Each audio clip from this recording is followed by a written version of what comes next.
Dengerin baik-baik, ada satu rahasia besar di dunia keuangan, sebuah kebenaran yang sengaja disembunyikan dan jarang banget diomongin terang-terangan. Dan hari ini, kita bakal bongkar semuanya.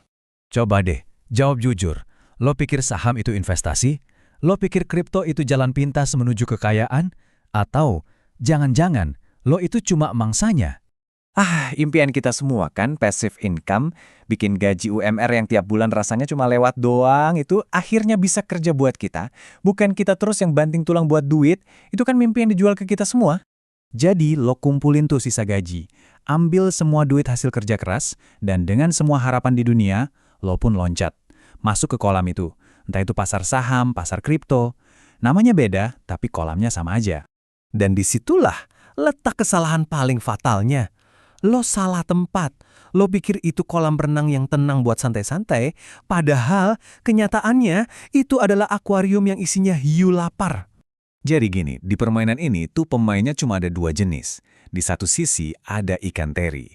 Nah ini Elo, modalnya receh, informasinya ya cuma dari berita publik yang seringnya udah telat. Gampang banget berharap, gampang banget panik.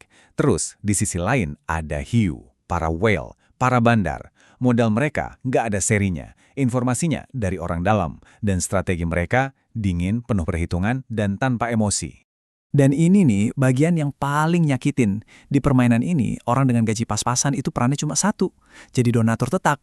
Iya, donatur. Uang lo itu cuma sumbangan rutin buat nambahin kekayaan para pemain besar. Terus, sebenarnya tujuan si hiu ini apa sih? Ngapain mereka capek-capek berenang di kolam yang sama bareng ikan teri kayak kita? Tujuan mereka tuh simpel banget, cuma satu, cash out, cairin keuntungan. Dan biar bisa untung gede, mereka butuh seseorang yang mau beli aset mereka pas harganya lagi di puncak-puncaknya. Dan tebak siapa pembeli di puncak itu? Iya, Elo. Konsep ini punya nama keren, exit liquidity. Intinya, pas pemain besar mau jual asetnya yang udah untung gila-gilaan, lo adalah orang yang dengan semangat 45 membelinya di harga paling mahal. Lo itu secara harfiah jadi pintu keluar darurat buat mereka kabur sambil bawa sekarung duit.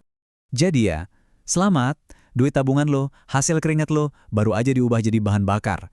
Tapi bukan bahan bakar buat roket lo, melainkan buat roket mereka. Oke, gua tahu kedengarannya suram, dan ya, ini emang permainan yang mustahil dimenangkan kalau lo main pakai aturan mereka. Jadi lupain deh soal hoki-hokian. Yang perlu kita ubah itu bukan keberuntungan, tapi cara mikir lo. Nih gue kasih semacam checklist buat bertahan hidup. Pertama, sadar posisi lo. Lo itu bukan investor bijak. Lo itu penjudi di kasino yang bandarnya udah pasti menang. Kedua, tahu taruhannya. Cuma main pakai duit yang lo siap, bener-bener siap, lihat duit itu kebakar jadi abu. Dan ketiga, ini yang paling penting, kenali lawan lo.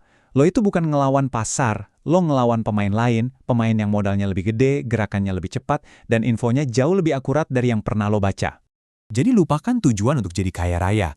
Tujuannya sekarang cuma satu. Jangan sampai dimakan. Udah, itu aja. Bertahan hidup. Nah sekarang lo udah tahu kan kebusukan kolam ini?